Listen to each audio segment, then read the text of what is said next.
Hello everyone, I hope you all are fine.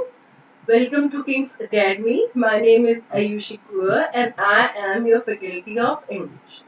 Okay, last video में हमने बात की थी आपकी द बॉल पोएम की और इस वीडियो में हम बात करेंगे आपकी पोएम अमेंडा की. ओके, तो अमेंडा जो आपकी पोएम है बेसिकली वो दी है रॉबिन क्लैन ने. So as usual हमारा पढ़ाई का स्ट्रक्चर सेम रहेगा. First we will go out summary क्या है, then will go through the poem each stanza by each stanza. Okay, then हम क्या करेंगे, हम एनसीईआरटी क्वेश्चंस देखेंगे एंड एट लास्ट हम फ्रीक्वेंटली आस्क्ड क्वेश्चंस के ऊपर बात करेंगे. ओके, तो स्टार्ट करते हैं अपनी video. So first slide is of summary जो है हमारी पोएम की समरी क्या कहती है. The poem is about a little girl, Amanda, whose mother constantly points out for making mistakes. Robin Clan beautifully expresses the girl's feeling in the poem about how her mother controls and instructs her on small things. Okay, ये जो poem है ये basically आपकी एक छोटी बच्ची Amanda को लेकर है. अमेंडा जो है बेसिकली उस पोएम में ये दिखाया है कि कैसे उसकी जो मम्मी है वो उसको हर एक छोटी छोटी मिस्टेक्स के लिए पॉइंट आउट करती है. ओके, और रॉबिन क्लाइन ने बहुत ब्यूटीफुली उस गर्ल की फीलिंग्स को एक्सप्रेस किया है कि उसे क्या लगता है या वो कैसा फील करती है जब उसकी मम्मी कंट्रोल करती है, उसको इंस्ट्रक्ट करती है छोटी छोटी चीज को लेकर. The poem conveys an important message that children should never be deprived of their freedom. Okay, ये पोएम कहीं ना कहीं ये मैसेज देती है कि जो छोटे बच्चे होते हैं ना उनसे कभी भी उनकी फ्रीडम नहीं छीननी चाहिए. They should not feel that their parents constantly nag them for every single thing they do.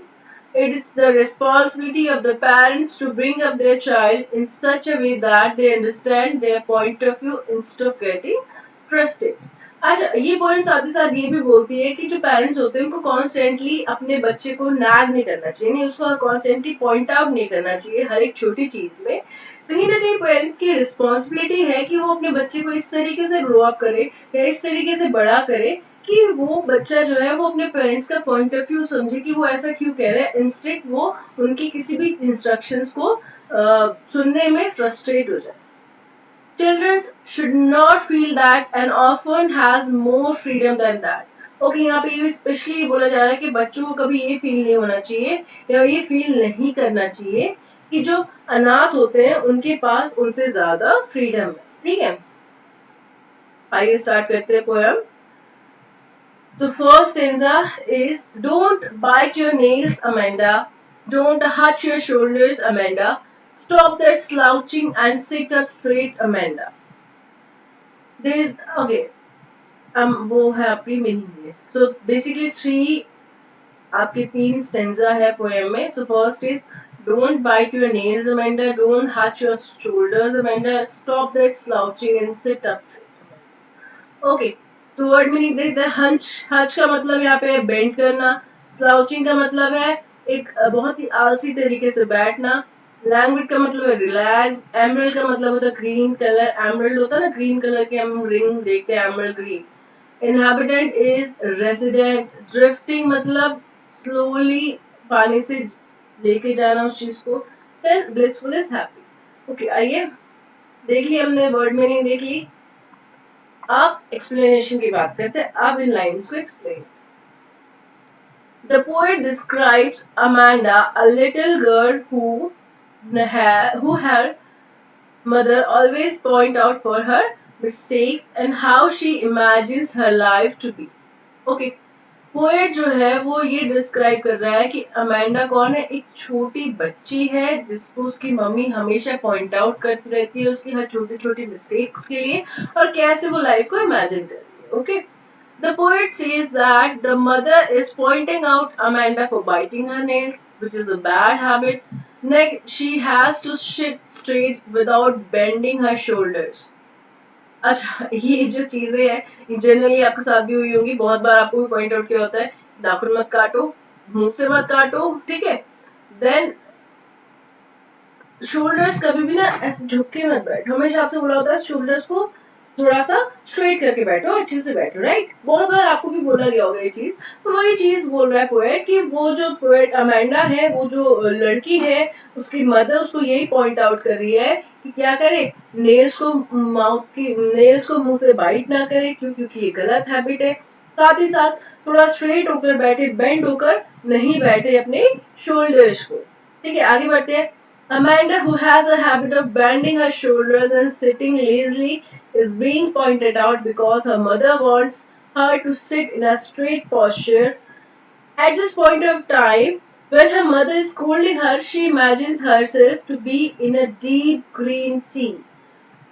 देखो, अमेंडा जो है उसकी एक बहुत बुरी आदत है, क्या कि वो शोल्डर्स को हमेशा झुकाकर बैठती है, बहुत लेजली होकर, बहुत रिलैक्स होकर वो बैठना चाहती है, लेकिन इस चीज को उसकी मदर अप्रूव नहीं करती है, इसलिए वो उसको स्कोल्ड करती है। क्यों? क्योंकि वो चाहती है कि उसकी जो बेटी है वो, या जो उसका बच्चा, वो सही पोस्चर से बैठे। देखो, अगर आप ऐसा झुक के बहुत लंबे टाइम तक बैठोगे ना, तो आपका पोस्चर ही हो जाएगा, ठीक है। तो this is wrong body posture, जो कोई भी नहीं चाहता। सिमिलरली उसकी मम्मी भी नहीं चाहती कि उसकी बेटी का जो पोस्चर हो वो गलत हो, ठीक है। तो जब ये सब हो रहा है, उस टाइम पे अमेंडा क्या सोच रही है, अमेंडा इमेजिन कर रही है कि काश वो क्या होती, वो वो काश एक डीप ग्रीन सी में होती, ठीक है, वो एक बहुत गहरे समुंदर में होती।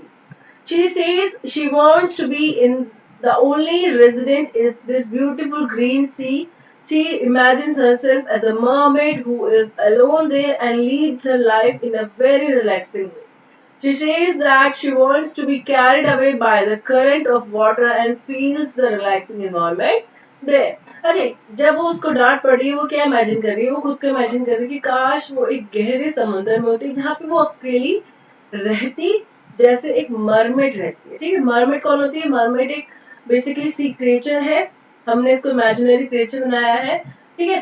तो मरमेड जैसे रहती है, काश वो भी वैसे ही रहती, अकेली वहां, और एकदम आराम से रहती, ठीक है। जैसे जैसे वाटर की जो लहरें हैं, जैसे जैसे पानी की लहरें बहती, वो उन्हीं बहरों के सॉरी वो उन्हीं लहरों के हिसाब से आगे बढ़, ठीक है। तो बहुत रिलैक्सिंग एनवायरनमेंट पे काश वो रहती। तो जब उसको ये डांट पड़ रही है, तब अमांडा इमेजिन कर रही कि वो ये चीज करती।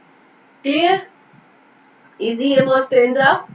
Now next, did you finish your homework, Amanda? Did you tidy your room, Amanda? I thought I told you to clean your shoes, Amanda. Okay. अब देखो यहाँ पे उसको किस तरीके से डांट पड़ रही है, तो यहाँ पे आते हैं, मीनिंग पे आते हैं। तो अच्छा, ये जो ब्रैकेट में दिया हुआ है ना, बेसिकली ये वो चीजें हैं जो अमेंडा इमेजिन कर रही है, ठीक है, कि वो होती है। इसी वजह से मैं इसको नहीं पढ़ रही हूँ, मैं जस्ट पोएम पढ़ रही हूँ, ठीक। तो वर्ड मीनिंग में आते हैं। तो ऑर्फन कौन है? ऑर्फन वो बच्चे होते हैं जिनके माँ बाप मर जाते हैं, यानी इन शॉर्ट ऑर्फन इज अनाथ, ठीक है। Hushed is quiet and still place, ठीक है, चुपचाप रहना। ओके, अब आते हैं एक्सप्लेनेशन पे। The poet says that Amanda's mother is inquiring whether she has done her homework, and then she asks whether she has cleaned her room or not. Moreover, she is also reminded to clean her shoes. So here we can see that mother constantly asks her questions regarding whether her homework is done or whether she has cleaned up the room or shoes. Simple यही बताया, पहले line में बोल रहा है कि उसमें पूछ रही है कि क्या आपने होमवर्क खत्म कर दिया, ठीक है।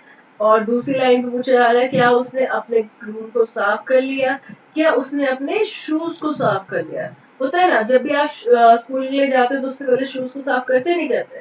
तो यही चीजें बेसिकली उसकी मम्मी उससे फिर से इंक्वायर कर रही है, पूछ रही है। But on the other hand, while Amanda is listening to her mother's instruction, she imagines herself as orphan remaining roaming the streets. Okay, जब उसकी मम्मी उससे ये सारे क्वेश्चंस पूछ रही है, वो अपनी मम्मी के इंस्ट्रक्शन सुनते सुनते ये इमेजिन कर रही कि काश वो अनाथ होती और वो क्या करती, रोड में घूमती। This means that she imagines if she would have been without her parents, she would have walked freely in the street, she would have quietly drawn designs on the soft dust with her bare feet. So we can see that she thinks the opposite of her mother. Her mother wants her to keep everything neat and clean, but Amanda wants to play in the dust with his bare feet. Okay.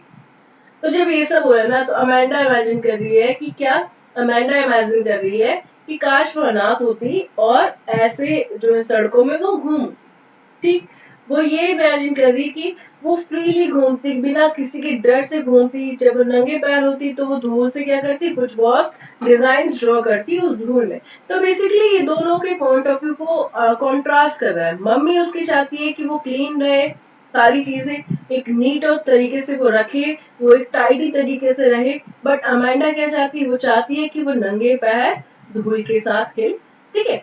Moreover, she is so fed up with these constant instructions from her mother that she says silence is golden, which means that silence is crucial and precious. She further says that freedom is sweet, which means she never feels free when she is with her mother. अच्छा, अब वो अपनी mummy के instruction से इतना fed up हो गई है, इतना ज्यादा फ्रस्ट्रेट हो गई है कि वो कहती है कि चुप रहना बहुत अच्छा होता है, बहुत प्रेशियस होता है, ठीक है, बहुत इंपॉर्टेंट होता है।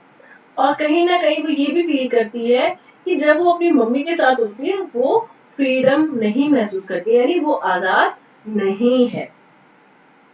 Okay, clear. Now next stanza. Don't eat that chocolate, Amanda. Remember your acne, Amanda. Will you please look at me when I'm speaking to you, Amanda? Okay. Further देखो, फिर से 3 इंस्ट्रक्शंस यहाँ पे दिए हैं। वर्ड मीनिंग में आते हैं। एक्ने का मतलब है पिंपल्स। रुपेंजल कौन होती है? रुपेंजल बेसिकली हमारा एक कैरेक्टर है, कहानी का कैरेक्टर है, जिसको ब्रदर ग्रिम ने लिखा है। और ट्रैंक्विल इज काम, चुप रहना। रेयर इज कॉमन, अनकॉमन, जो बहुत ज्यादा कॉमन नहीं है। Unique, rear is basically unique. Okay, so explanation में आते हैं। Amanda's mother disallows her to eat chocolate. She reminds her of the pimple that Amanda faces due to eating chocolate. अच्छा, Amanda की मम्मी नहीं चाहती कि वो चॉकलेट्स खाए। क्यों? क्योंकि जब उसने मे बी शायद पहले पास्ट में चॉकलेट खाए होंगी तो उससे उसके एक्ने आए थे, पिंपल्स आए थे फेसेस में। At last, she scolds her for not paying attention to what her mother says. Last में उसको इस बात पे भी डांट पड़ती है कि वो कभी भी अपनी मम्मी की बातों को ध्यान से नहीं सुनती है। At this moment, Amanda imagines herself to be Rapunzel. अच्छा, इस मोमेंट में अमेंडा अपने आप को क्या कर रही है? अपने आप को रुपेंजल के तौर पे इमेजिन कर रही है। रुपेंजल कौन थी? रुपेंजल वो तो fairy tale character captured in a tower. अच्छा, रुपेंजल बेसिकली वो, आपने वो कहानी सुनी है जो लड़की थी जिसके बहुत लंबे बाल थे, जिसको एक चुड़ैल ने टावर पे कैद कर लिया था, ठीक है। और वो क्या करती थी? बेसिकली उसके बालों का यूज करती थी टावर से ऊपर और नीचे आने के लिए। यानी वो क्लियरली वो रुपेंजल को क्या करती थी? लोगों से दूर उसने कर दिया था, दुनिया से दूर कर दिया था। एक जंगल में उसने उसको एक टावर के अंदर कैप्चर कर लिया था, ठीक है। तो ना यहाँ पे अमेंडा क्या बनना चाहती है? रुपेंजल बनना चाहती है। क्यों? क्योंकि वो भी यही फील करती है लाइफ को लेकर कि वो भी एक पीसफुल, एक शांति की और एक यूनिक सी लाइफ जीना चाहती है, ठीक है।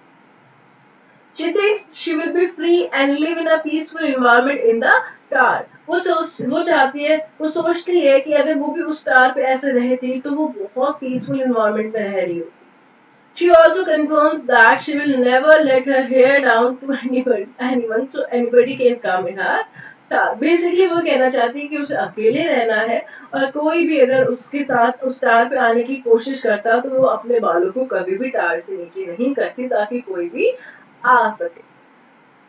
Okay, next stanza and the last stanza. Stop that sulking at once, Amanda. You were always so moody, Amanda. Anyone would think I nagged at you, Amanda. Okay, sulking is be in a bad mood, moody, unstable, nag, harass करना, ठीक है? Okay, explanation में आते हैं। Amanda's mother now wants her to behave in a very odd manner. She asks her to stop being in a bad mood. Moreover, she blames her for having such an unstable mood. Okay, Amanda की जो mummy है ना, अब यहाँ पे वो क्या कर रही है? वॉर्न कर रही है उसको कि ये जो उसने जो अपना मूड खराब कर रखा है या जो भी एंग्री फेस बना रखा है उसको एटलीस्ट वो क्या करते बंद कर दे। और साथ ही साथ वो उसको ब्लेम कर रही है कि वो हमेशा उसका जो मूड रहता है वो अनस्टेबल है, यानी वो हमेशा मूडी है। ठीक। She also scolds her by saying that her behavior will one day make people think that Amanda was constantly being harassed by her mother. अच्छा, साथ ही साथ में उसको इस बात पे भी डांट रही है कि जो उसका बिहेवियर है वो एक टाइम बाद क्या होगा, लोग ये सोचेंगे कि वो जो उसकी मम्मी अमेंडा की वो बार बार क्या करती है, उसको हैरेस करती है, ठीक है, उसको परेशान करती है। So here we can say that though Amanda is always pointed out by her mother, every small thing she can't react. यहाँ पे हम बोलना चाह रही है उसकी मम्मी कि उससे उसको वो हर छोटे छोटे बातों पे पॉइंट आउट कर रही है और वो उस चीज को लेकर रिएक्ट भी नहीं कर सकती।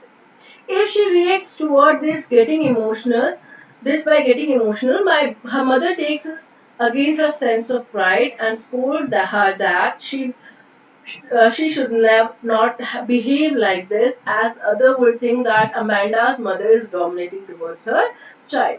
अच्छा, यहाँ पे उसकी जो मम्मी है वो ये चाह रही है कि वो उस चीज को लेकर रिएक्ट भी ना करे। क्यों? क्योंकि अगर वो रिएक्ट करती है तो वो उसकी प्राइड को लेकर, ठीक है, वो एक सेंस ऑफ प्राइड के अगेंस्ट चला जा रहा है और उसको लेके भी उसको डांट पड़ रही है और वो ये सोच रही है कि लोग ये सोचेंगे कि उसकी मम्मी उसको डोमिनेट करती है। So this is all about the poem.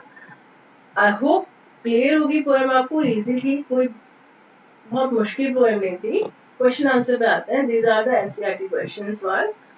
Okay, first question, how old do you think Amanda is? How do you know this? अच्छा, आपको क्या लगता है अमेंडा कितने साल की थी और आपको कैसे पता चला? Amanda is a 9 to 10-year old school going girl. She is being scolded for things typically for that particular age. Her parents are trying to teach her good manners and etiquette. Amanda is very innocent and immature. Amanda जो है वो 9 से 10 साल की लड़की थी जो school जाती थी। इसी एज में जनरली पेरेंट्स क्या करते हैं, अपने बच्चों को पॉइंट आउट करते हैं चीजों को। वो ये इसलिए पॉइंट आउट करते हैं क्योंकि वो उन पर अच्छी आदतें और अच्छे मैनर्स सिखाना चाहते हैं। अमेंडा जो थी वो बहुत इनोसेंट, बहुत मासूम थी और immature. Second, who do you think is speaking to her? कौन उससे बात कर रहा है? One of her parents is speaking to her. Most probably it is her mother. In the traditional household, a mother is responsible for the child's conduct. In this case, also the range of instructions suggested that the speaker is Amanda's mother. Okay, हमें वहां पे बताया तो नहीं है कि Amanda, हमें सिर्फ बोला ना अमेंडा, जरूरी नहीं है कि वो मम्मी है, क्या तो पापा भी हो सकते हैं, लेकिन हम यहाँ पे बोल रहे हैं कि वो उन कौन से बात कर रहे हैं, उसके मम्मी या पापा में एक बार से बात कर रहे हैं। और मोस्ट प्रोबेबली यानी चांसेस किसके ज्यादा है कि वो मम्मी हो। क्यों? क्योंकि ट्रेडिशनल हाउस होल्ड में मम्मी ही रिस्पॉन्सिबल होती है ना चाइल्ड के कंडक्ट के लिए। सेम चीज। Now question number third, why are stanza 2, 4 and 6 given in parentheses? Parentheses यानी क्यों दिए हुए स्टैंडर्स 2, 4, 6 को? Standard 2, 4, 6 are given in parentheses because they reflect inner thoughts of Amanda. They can be taken as a child's reaction to the instructions of stanza 1, 3 and 5. Here there is an alternate sequence of scolding of the mother and corresponding reaction to it given by the child. Also parentheses are used here to make the reading of the poem friendly. अच्छा, what is parenthesis? जो हमें bracket में दिए हुए ना अलग से poem, these all are called parentheses. जो मैंने आपको हाईलाइट की थी, मैंने कहा था ना this all the feeling Amanda जो सोच रही, तो वही चीज वो बेसिकली क्या इनर थॉट्स ऑफ अमेंडा को रिप्रेजेंट कर रहे हैं। कौन? Stanza 2, 4 and 6। और कहीं ना कहीं वो 1, 3 और 5 के रिएक्शन है जो चाइल्ड जनरली लेता है। Now next question. Who is the speaker in the stanza 2, 4 and 6? Do you think speaker is listening to the speaker in stanza 1, 3, 5 and 7? Okay. जो स्पीकर है स्टेंजा 2, 4, 6, 2, 4 और 6 के, वो जनरली कौन है? अमेंडा है, बच्ची है। क्यों? क्योंकि वो इमेजिन कर रही है, वो कह रही है कि मैं अगर ऐसे होती तो ऐसा होती, ठीक है। और वो किसी भी तरीके का अटेंशन पे नहीं कर रही है स्पीकर को। जो 1, 3 एंड 5 में है वो जनरली कौन है? उसकी मम्मी है, ठीक है। और वो इसलिए अटेंशन पे नहीं करी क्योंकि वो अपनी दुनिया में खोई है और इमेजिन कर रही है कि वो कैसे जो रियलिटी है, जो ट्रेजिक रियलिटी, यानी उसको वो रियलिटी पसंद नहीं है और वो कैसे उस चीज से छुप सकती है। Next question, is Amanda N orphan? Why does she से सो? अमेंडा क्या ऑर्फन है, अनाथ है, और वो ऐसा क्यों कह रही है? Amanda is not an orphan, वो ऑर्फन नहीं है, वो अनाथ नहीं है, लेकिन वो चाहती है। क्यों? क्योंकि वो कंटिन्यूसली जो उसके पेरेंट्स को नैग कर रहे हैं, ठीक है, और वो अपनी खुद से चीजें नहीं कर पा रही, उसको फील हो रहा है कि वो फ्रीडम नहीं है उसके पास, तो इसी वजह से वो चाहती है कि वो ऑर्फन होती, ठीक है। सो शी स्ट्रेस्ड आउट, वो स्ट्रेस कर रही है उस चीज के ऊपर। The mere presence of her parents around her depress her. वो कह रही है कि मेरे माँ बाप के, मतलब उसके जो पेरेंट्स है उनकी प्रेजेंस ही जनरली क्या करती है, उसको डिप्रेशन में लाती है, डिप्रेस कर देती है। अमेंडा जो है छोटी लड़की है जिसके लिए गोल्डन साइलेंस का मतलब होता है फ्रीडम, यानी अगर उसके घर वाले थोड़ा शांत रहे तो वो फ्रीडम खुद को महसूस करती है, ठीक है। Next question, do you know the story of Rapunzel? Why does she want to be Rapunzel? आपको रुपेंजल की स्टोरी पता है? ठीक है, रुपेंजल की जो स्टोरी है बेसिकली, अच्छा मैं आंसर में आ रही हूँ डायरेक्ट, ठीक है। रुपेंजल की जो स्टोरी है वो रिवॉल्व करती है उसकी लाइफ को लेके कि कैसे एक चुड़ैल की वजह से उसने क्या करा था, अपनी जिंदगी जो है एक हाई टावर पे, जंगल के बीचों बीच एक बहुत ऊंचा टावर था, उसमें वो अपनी जिंदगी बिता रही होती है, ठीक है। और इवेंचुअली क्या होता है कि वो उस जगह को अडेप्ट कर लेती है और वो वहां पे खुश होती है, ठीक है, और वो अपनी जिंदगी आराम से वहां पे जो है बिता रही होती है। तो रुपेंजल के जो होते हैं बहुत लंबे गोल्डन बाल होते हैं, जिसकी वजह से जो चुड़ैल थी जिसने उसको वहां कैद किया था वो उससे मिलने आती, ठीक है। जब वो मिलने आती थी तो वो क्या करती थी, रेपुंजेल के बालों को टाल के बाहर खिड़की से रखती थी और उस पर चढ़ के ऊपर आती थी। The fate of Rapunzel took a turn when a prince came to meet her using her hair one day. अच्छा, यही उसका जो फेट था, यानी उसकी जो किस्मत हुई थी वो तब बदली जब एक प्रिंस उससे मिलने आया उसके बालों की मदद से, ठीक है।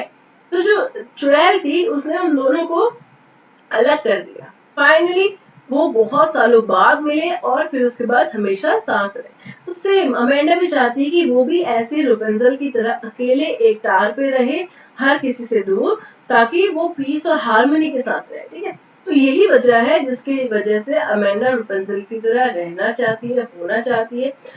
मतलब ओवरऑल वो ये पॉइंट आउट कर रही है कि वो बार बार जो उसके पेरेंट्स उसको पॉइंट आउट कर रहे हैं उससे वो अवॉइड करना चाहती है, वो डिस्टर्ब हो गई है। और इवन अगर उससे कोई कहे टार में, तो वो अपने हेयर को डाउन करके कभी भी किसी और को अपनी लाइफ में नहीं आने देगी या उनको वहां पे टार पे नहीं आने देगी। Now next question. What does the girl yearn for? What does the poem tell you about Amanda? A girl like Amanda yearns for freedom. वो क्या चाहती है? वो freedom चाहती है, वो खुद के लिए space चाहती है, ठीक है। She is incapable of fulfilling these expectations of her parents. Amanda is no less than a symbol for all the children who face similar fates irrespective of class, color or nationality. Amanda की तरह बहुत सारे बच्चे ऐसे हैं वो same इसी तरीके का बिहेवियर जो है वो फील कर रहे हैं।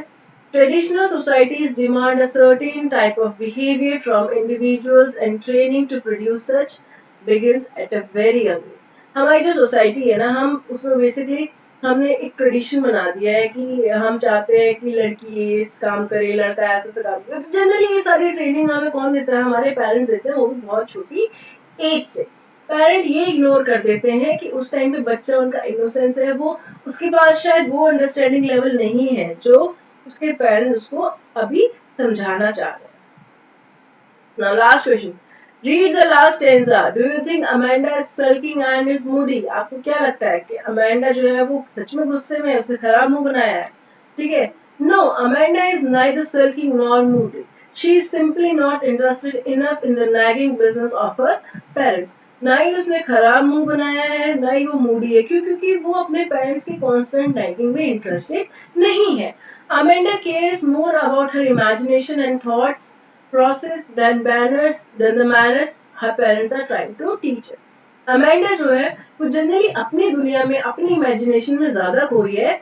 इवन वो ये भी नहीं सुन रही कि उसके पेरेंट्स उसको क्या समझाना चाह रहे हैं या क्या मैनर उस पर डालना चाह रहे हैं। फ्रीक्वेंटली आस्क्ड क्वेश्चंस, क्या क्या एसेंशियल क्वालिटीज होनी चाहिए एक मदर पे। मदर जो होनी चाहिए वो थोड़ी काइंड होनी चाहिए, एम्पैथेटिक होनी चाहिए, सपोर्टिव होनी चाहिए, लविंग होनी चाहिए, रिस्पेक्टफुल और पेशेंट। देखो अगर आप छोटे बच्चों से डील कर रहे हो तो आपको थोड़ा बहुत आपके अंदर पेशेंस होना बहुत ज्यादा जरूरी है। ओके, हु इज रुपेंजल, हमने बात कर ली थी। रुपेंजल कौन थी? यंग वुमेन थी, ठीक है, और उसके बहुत बड़े बाल थे।